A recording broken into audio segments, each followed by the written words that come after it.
എൻ്റെ ഈ surface laptop ഞാൻ സെല് ചെയ്യണമെന്നുണ്ടെങ്കിൽ ഞാൻ കോട്ട് ചെയ്യാൻ പോകുന്ന പ്രൈസ് OLX ഏകദേശം 1 lakh rupees ആയിരിക്കും. പക്ഷേ നിങ്ങൾ എനിക്ക് റിക്വസ്റ്റ് അയക്കുമ്പോഴോ അത് 60,000 രൂപയ്ക്കായിരിക്കും നിങ്ങൾ റിക്വസ്റ്റ് അയക്കുക.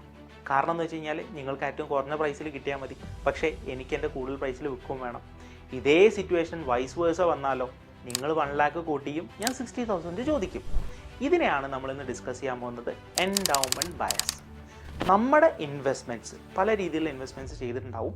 ഈ ഇൻവെസ്റ്റ്മെൻറ്റ്സ് നമ്മൾ സെല് ചെയ്യാതെ ഹോൾഡ് ചെയ്യുന്നതിൻ്റെ ഒരു റീസൺ എന്ന് പറയുന്നത് എൻഡൗമെൻറ്റ് ബയസ് ആണ്. കാരണം നഷ്ടമാണെങ്കിൽ പോലും അത് ലാഭത്തിലായിട്ട് വിൽക്കാം എന്നുള്ള രീതിയിൽ നമ്മൾ ഹോൾഡ് ചെയ്ത് വെക്കും. പക്ഷേ ഇതിന് വരാനുള്ള ബുദ്ധിമുട്ട് എന്താണെന്ന് വെച്ച് കഴിഞ്ഞാൽ നമ്മൾ പലപ്പോഴും അത് വലിയൊരു ലോസ് വരുമ്പോഴായിരിക്കും അത് സെല് ചെയ്ത് കളയുക.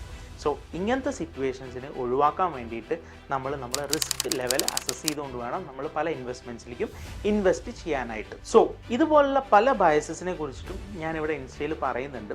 പക്ഷേ ഈ ബയസസിൻ്റെ റിയൽ മാർക്കറ്റ് എക്സാമ്പിൾസും റിയൽ ഫിനാൻഷ്യൽ എക്സാമ്പിൾസും വെച്ചിട്ടുള്ള ഡീറ്റെയിൽഡ് വീഡിയോ ഞങ്ങളുടെ യൂട്യൂബ് ചാനലിൽ ഉടൻ തന്നെ വരുന്നു. സോ താഴെ ഞങ്ങളുടെ യൂട്യൂബ് ചാനൽ ലിങ്ക് കൊടുത്തിട്ട് സബ്സ്ക്രൈബ് ചെയ്യുക. Definitely that will be A I opener for you in investment related decisions.